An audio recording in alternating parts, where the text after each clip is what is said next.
Welcome back to the channel. Today we're diving deep into one of the most influential leadership books of our time. The First 90 Days, Proven Strategies for Getting Up to Speed Faster and Smarter by Michael D. Watkins. If you've ever started a new job, been promoted to a leadership role, or are about to make a career transition, this video could be a game changer for you. Watkins spent years researching why some leaders succeed brilliantly in new roles while others crash and burn, and what he discovered might surprise you. Here's a sobering statistic. Research shows that leaders often fail within 18 months of taking on new roles. But here's the kicker. It's not because they can't do the job. It's because they fail to take hold of their new roles fast enough. The cost? Stalled projects, demoralized teams, and missed opportunities that can set organizations back for years. But what if I told you that your first 90 days could be the most powerful period of your entire leadership journey? That's exactly what Watkins argues. And by the end of this video, you'll have a complete roadmap to make those crucial first 3 months count. Chapter 1. The Transition Trap and the STARS Model. Let's start with what Watkins calls the transition trap. Picture this. You're a successful marketing director who gets promoted to VP of marketing. You think, great, I know marketing. I know this company. I've got this. But then reality hits. The organizational context has completely changed. The culture at the VP level is different. The politics are more complex. Your team has different strengths and weaknesses than your previous team. The technical challenges are more nuanced. Suddenly, what worked before doesn't work anymore. This is the transition trap, underestimating how much organizational context changes with each new role. It's like being a great swimmer in a pool and assuming you can handle ocean currents the same way. To navigate this, Watkins introduces the STARS framework, which classifies every transition into 5 distinct types. Let me break these down. Startup. You're building something from zero. There's no prior infrastructure, no established processes, no existing team dynamics. Think of launching a new product line or opening a new branch office. Turnaround. Performance is poor, and there's an urgent need for change. The house is on fire, and you need to put it out while rebuilding. This could be a failing division, a struggling team, or a company in crisis. Accelerated growth. The business is doing well, but you need to scale rapidly. It's like trying to change the tires on a moving car. You need to maintain momentum while expanding capacity. Realignment. This is often the trickiest. Performance seems okay on the surface, but the organization is heading toward trouble. It's like being a doctor who needs to diagnose a patient who doesn't think they're sick. Sustaining success. You're taking over a healthy, stable operation. The challenge isn't fixing problems. It's maintaining momentum while potentially making improvements. Here's why this matters. Each context requires completely different approaches. Watkins shares a story about a new leader who treated a turnaround situation like a startup. Instead of stabilizing the failing operation first, they tried to build new systems from scratch. The result? The problems got worse, and they were out of a job within 6 months. Chapter 2. Prepare yourself. Now, most people think preparation starts on day 1. Watkins says that's too late. Real preparation begins the moment you accept the role, or ideally, even before. Here's what disciplined preparation looks like. First, deep self-reflection. You need to understand your strengths, vulnerabilities, learning preferences, and what stresses you out. Watkins talks about a CEO who knew he was great at strategic thinking, but terrible at operational details. So before starting his new role, he specifically hired a COO who complemented his weaknesses. Second, develop a learning agenda. This isn't just a to-do list. It's a structured set of questions designed to help you understand 5 key areas: the strategy, performance drivers, culture, stakeholders, and political dynamics. Third, Secure early champions. Before you even start, identify people who can provide timely insights once you're on board. These aren't just your direct reports. They're people throughout the organization who can give you the real story about what's happening. Watkins shares an example of a new division president who spent 2 weeks before starting conducting informal coffee meetings with key stakeholders. By day 1, she already had a clear picture of the major challenges and had built relationships with people who would become crucial allies. Chapter 3. Accelerate your learning. Once you start, Watkins emphasizes what he calls deliberate learning. This isn't passive observation. It's active, structured data gathering across 5 critical domains. Markets and products. Who are your customers? What do they really need? Who are your competitors doing? What trends are shaping your industry? One new VP discovered that while everyone in the company was focused on their traditional competitors, a tech startup was quietly capturing 15% of their market share. Culture. This is about the unwritten rules. How do people really behave? What gets rewarded? What gets punished? Watkins tells a story about a leader who noticed that in meetings, people would nod and agree, but nothing would happen afterward. He learned that in this culture, real decisions were made in smaller, informal conversations after the official meetings. Politics.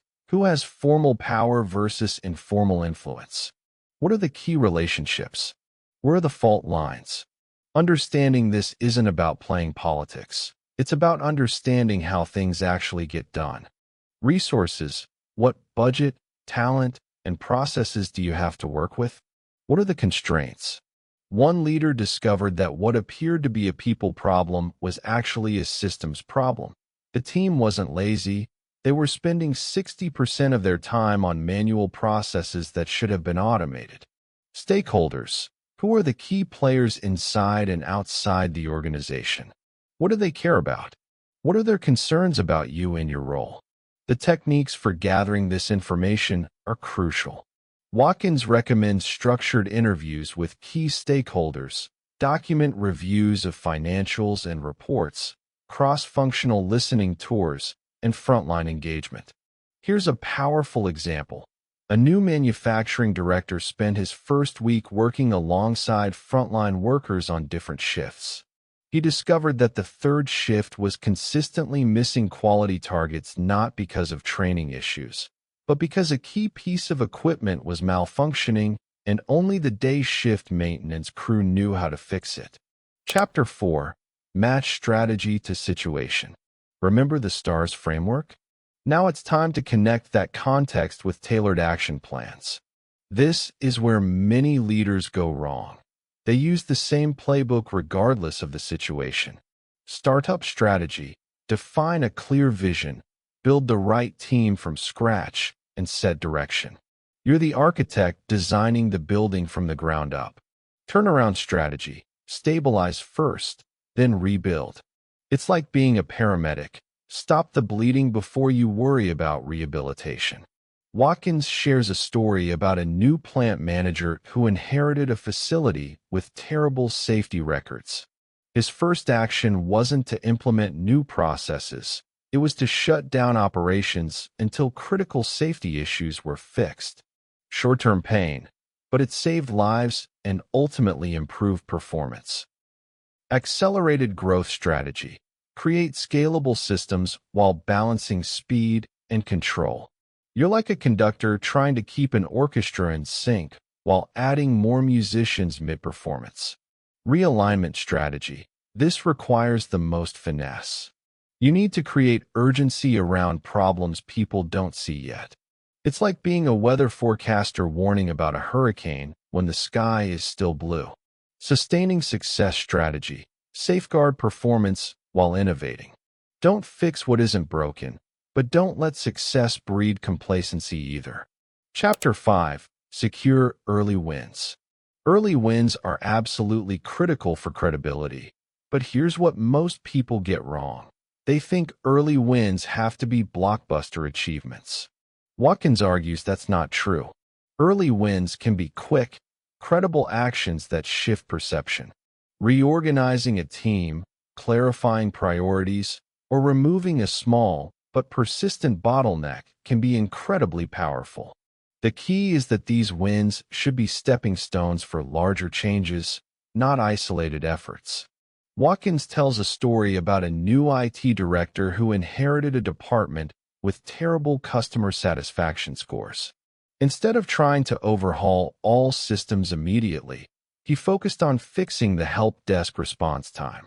Within 30 days, average response time went from 24 hours to 2 hours. It was a small change, but it immediately improved the daily experience for hundreds of employees and bought him credibility for bigger changes. Another example, a new sales director noticed that the sales team was spending hours each week manually compiling reports. She worked with IT to automate the process, saving each salesperson 5 hours per week. The result? Sales activity increased, and the team saw her as someone who understood their challenges and could solve problems. Chapter 6. Negotiate Success. Here's something most new leaders don't do well. They don't actively manage their relationship with their boss. Watkins provides a detailed framework for this crucial relationship. You need to align on mutual expectations. What's the scope of your role? What's the time horizon for results? What are the boundaries of your authority? Resources. What staffing, budget, and support can you count on? What do you need to request? Accountability metrics. How will success be measured? What are the key performance indicators? When will progress be reviewed? Review rhythm. How often will you meet? In what format? What information should you prepare? Feedback style. Does your boss prefer direct communication or more diplomatic approaches? Written updates or verbal discussions? Watkins shares a story about a new VP who assumed her boss wanted detailed weekly reports because that's what the previous VP had done. After 2 months of tension, she discovered her boss actually preferred brief, monthly strategic discussions. Once they aligned on communication style, their relationship improved dramatically. Chapter 7. Achieve Alignment. Watkins introduces what he calls the 5S+C framework for organizational alignment. Strategy, the overarching direction and objectives. Everyone needs to understand not just what we're doing, but why we're doing it. Structure, the organization chart and reporting lines. Who reports to whom? How are decisions made? Systems, the processes, communications, performance reviews, and information flow. How does work actually get done? Skills.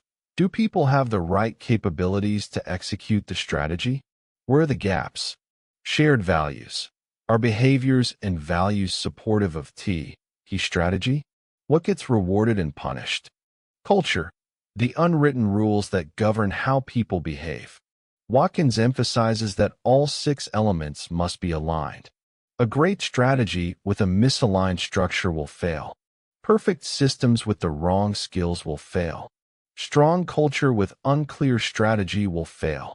He shares an example of a retail company that had a strategy focused on customer service excellence, but their compensation system only rewarded sales volume. Guess what behaviors they got? High sales with terrible customer satisfaction. The strategy and systems were misaligned. Chapter 8. Build your team. Building a high-performing team starts with honest assessment. Watkins suggests evaluating each team member across 3 dimensions. Competence. Do they have the technical skills to do the job? Commitment. Are they motivated and engaged with the work and the organization? Cultural fit. Do their values and working style align with what you need? Based on this assessment, you have several options. Keep in place. High performers who fit well should be retained and supported. Develop. People with good commitment and fit, but skill gaps can be coached and trained. Reassign. Sometimes good people are just in the wrong roles. Replace. When competence, commitment, or fit is fundamentally lacking, you may need to make changes. Watkins is clear that this isn't about being ruthless, it's about being realistic. Force-fitting people into roles where they can't succeed helps no one, including them. He tells a story about a new department head who inherited a team where one manager was beloved by everyone, but consistently missed deadlines and deliverables. Instead of immediately firing them, the leader reassigned them to a role that played to their strengths in relationship building rather than project management. Both the individual and the team thrived. Chapter 9. Create coalitions. Success in any organization depends on networks and coalitions, not just your direct reports. Watkins provides a framework for building these crucial alliances. First, map your stakeholders into 3 categories. Supporters, people who want you to succeed and can help you achieve your goals. Neutrals, people who don't have strong opinions about you either way. Opponents, people who might resist your initiatives or prefer a different direction. For each stakeholder, you need to understand their interests, sources of power, and motivations. Then craft engagement plans tailored to each group. With supporters, you want to inform them about your plans and enlist their active help. With neutrals, you want to provide information and look for opportunities to align interests. With opponents, you want to understand their concerns and find ways to address them or minimize their resistance.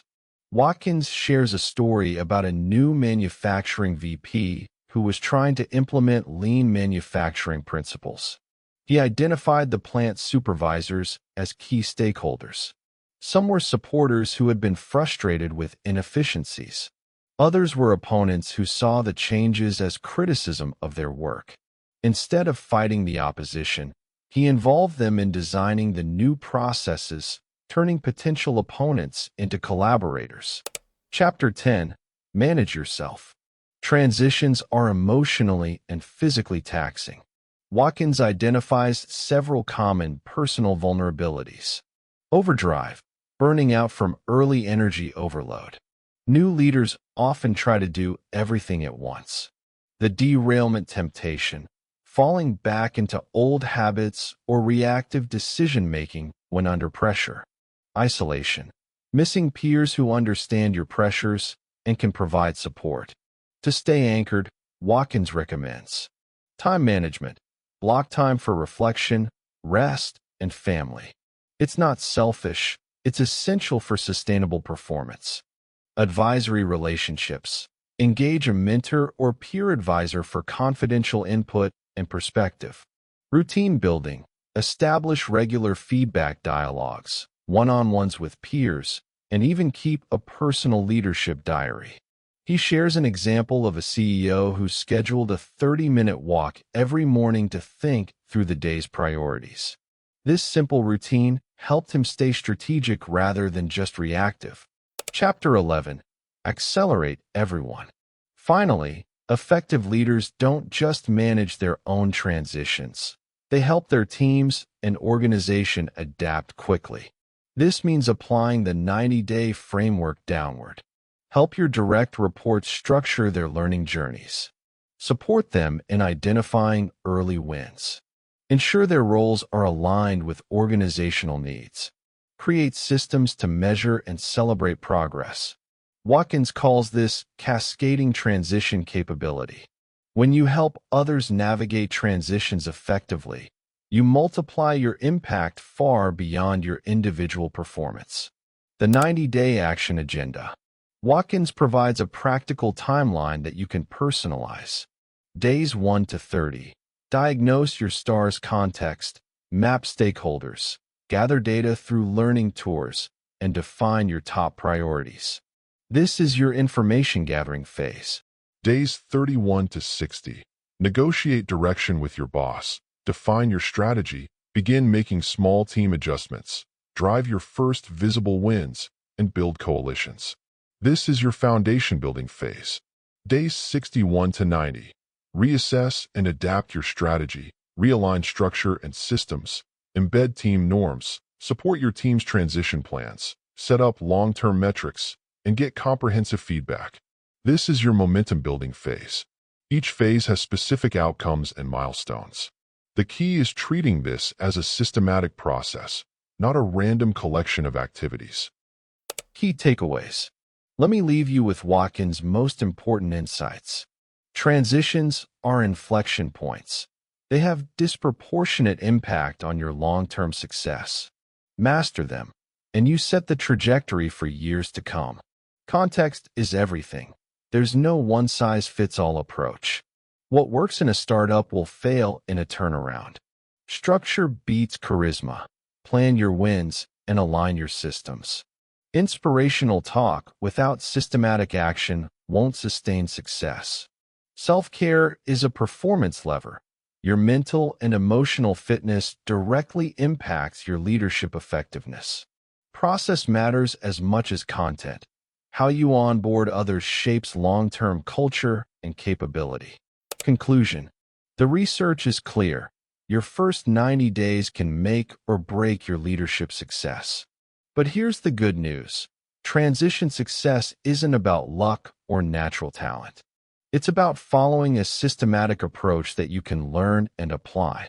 Whether you're stepping into your first leadership role, moving to a new company, or taking on expanded responsibilities, the framework in the first 90 days provides a roadmap for success. It's not just about surviving those crucial first months. It's about thriving and setting yourself up for long-term leadership success. Remember, every leader faces transitions. The difference between those who succeed and those who struggle isn't talent. It's preparation, systematic learning, and disciplined execution. What transition are you facing? How will you apply these principles? Let me know in the comments below. And if this video helped you think differently about leadership transitions, please like and subscribe for more leadership insights. Thanks for watching, and I'll see you in the next video.